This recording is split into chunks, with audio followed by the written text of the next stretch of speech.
नागपूरमध्ये बनावट दागिन्यांवर 73 लाखांचं कर्ज काढल्याचा प्रकार घडलेला आहे। पाचपावली पोलीस स्टेशनमध्ये आरोपी अनिल उरकुडे विरुद्ध फसवणुकीचा गुन्हा दाखल झालाय। आरोपीने बनावट दागिने खरे असल्याचं प्रमाणपत्र बँकेला दिलं आणि हप्ते थकल्यानंतर बँकेने चौकशी केली तेव्हा मात्र हा सगळा प्रकार उघडकीस आला। नागपूरमध्ये बनावट दागिन्यांवर 73 लाखांचं कर्ज काढलेलं आहे आणि संबंधित आरोपीचा हा सगळा प्रकार आता उघड झालाय। बनावट दागिने होते ज्याचं सर्टिफिकेट सुद्धा दिलं गेलं आणि फसवणूक करण्यात आली, पण जेव्हा हप्ते थकले तेव्हा मात्र बँकेने चौकशी केली आणि ही सगळी बाब उघड झाली। आता आरोपी अनिल उरकुडे विरुद्ध फसवणुकीचा गुन्हा दाखल झालाय।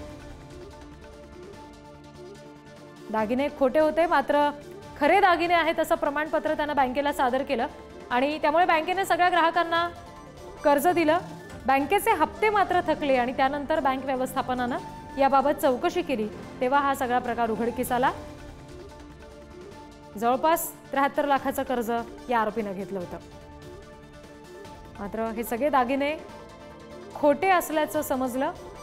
बनावट दागिन्यांवर आरोपीने कर्ज काढलेलं होतं 73 लाखाचं, पण कर्जाचे हप्ते थकले आणि मग जेव्हा बँक व्यवस्थापनाने चौकशी केली तेव्हा मात्र दागिनेच खोटे निघाले। आरोपी अनिल उरकुडे विरुद्ध फसवणुकीचा गुन्हा दाखल करण्यात आलेला आहे।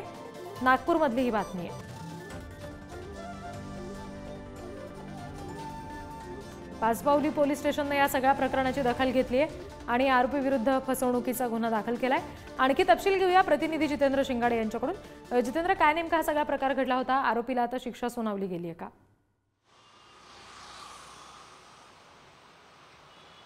रिद्धी, अतिशय इंटरेस्टिंग किंवा रोचक असंच हे म्हणावं लागेल, कारण शिक्षक सहकारी बँकेची पाचपावलीमध्ये शाखा आहे। या शाखेमध्ये गोल्ड लोनसाठी सोनं जेव्हा तारण ठेवायचं, हे तारण ठेवणारं जे सोनं आहे हे बनावट ठेवण्याचं हे प्रकरण उघडकीस आलेलं आहे। आणि यासाठी महत्त्वाचा जो सूत्रधार होता तो एक ज्वेलर्स आहे, म्हणजे दागदागिने बनवणारा सराफा व्यावसायिक आहे, ज्याला बँकेने प्रमाणित केलेलं होतं की सोनं खरं आहे की नाही, ग्राहकांचं सोनं तारण ठेवण्यापूर्वी हे त्याचं तपासून प्रमाणपत्र द्यायचं होतं। मात्र गेल्या काही वर्षांपासून हे जे तारण ठेवलेलं सोनं आहे हे परत घ्यायला कोणी येत नव्हतं त्या आणि हप्तेही थकलेले होते। त्यामुळे जेव्हा बँकेने तपासणी केली तेव्हा हे जे सोनं तारण ठेवलेलं होतं तब्बल 73 लाखाचं सोनं हे डुप्लिकेट असल्याचं, म्हणजे बनावट असल्याचं, ते सोनंच नसल्याचं माहिती समोर आली। आणि मग एक एक कडी जोडत जे आहे ते पोलिसांनी तपासाची चक्र फिरवली आणि जो मुख्य आरोपी अनिल उरकुडे, जो सराफा व्यावसायिक आहे किंवा गोल्डचा व्यापारी आहे, त्याला अटक केली आणि अशा प्रकारे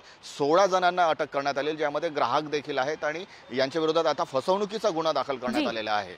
रिद्धी, जितेंद्र, धन्यवाद दिलेल्या सगळ्या तपशिलांसाठी।